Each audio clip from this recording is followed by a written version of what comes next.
আর হবে না রে, আমার লেখা পড়ায় আর হবে না রে। এ কাকা ও জেঠা রে দাদা, হামকে ডাল ধরান রে, হামকে বিঘা সারা বিয়া করার বয়স হয়ে যাবে, চল স্কুল চল। এবার রাজীব, আজকে আমি না বিয়ে নিয়েছি, স্কুল ছুটি।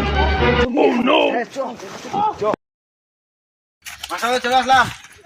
দেখি আজকে কে কে পড়া করে এসেছিস, হাত তুল রে, কে কে পড়া করে এসেছিস হাত তুল তো। ঠিক আছে, কিন্তু আগে করিনি, ঠিক আছে, তারপরে হবে পড়াশোনার কার কি হয়েছে।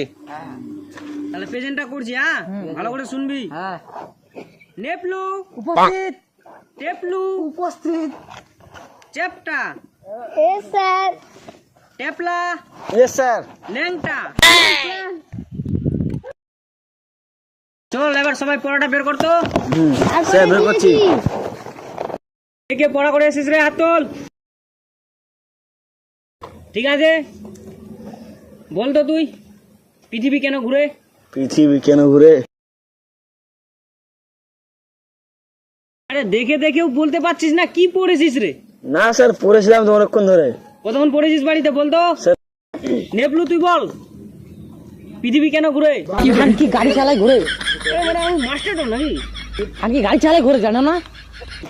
ও কেমন পড়া দিল, হ্যাঁ তুই পাচ্ছিস না? চল এখানে 3 ঘন্টা ধরে হাওয়াতে তুই উড়িয়ে থাক, হাওয়া পাবি। বাড়িতে তুই পড়তে বসেছিলিস? হ্যাঁ স্যার বলেছিলাম। কতক্ষণ পড়েছিস? Sir 3 minute. পৌনে 3 মিনিট? না না স্যার, না স্যার, না। 3 ঘন্টা। আমিও তো বলছি পৌনে 3 মিনিট পড়তে বসেছিস, পৌনে 3 মিনিট পরে আবার কি করে পড়া মুখস্থ হয় রে? না স্যার ওরকম হয়তো। ঠিক আছে, হাওয়াতে লাফিয়ে থাক তুই। হাসছিস কেন? স্যার খানকিছে তো মাস্টার। কি করে হাত হবে? হাত ওড়ালে দিবেন? তুই হাসছিস কেন রে? আমার পড়া হয়েছে সেই জন্য আসছি। এই গিটার কিসের আওয়াজ হচ্ছে জানো? ফালাফি কেন করছিস ব্যাঙের মতো? আপনি তো বললেন। আরে আওয়াজ করে থাকে রে। এই টান করে গায়ে থাকবি কেন? এটা তো ইয়ার কি করে আমি বললাম আওয়াজ।